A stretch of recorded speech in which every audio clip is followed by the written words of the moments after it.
Using DSers with WooCommerce allows you to efficiently manage your dropshipping business by automating product imports and order fulfillment. Here's how to set it up. Create a DSers account. Visit the DSers website and sign up for a free account. This will give you access to the DSers dashboard.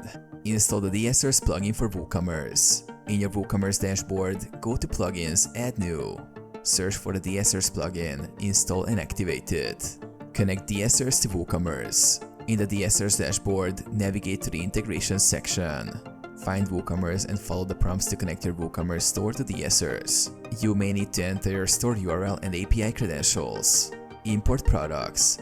Use DSers to search for products on AliExpress or other suppliers. Import products directly into your WooCommerce store with customizable options for titles, descriptions, and pricing. Manage orders. When customers place orders in your WooCommerce store, DSers automatically syncs these orders. You can fulfill them directly from the DSers dashboard by placing orders with your suppliers. Track shipments. DSers provides tracking information for all shipments, allowing you to keep your customers updated on their order status.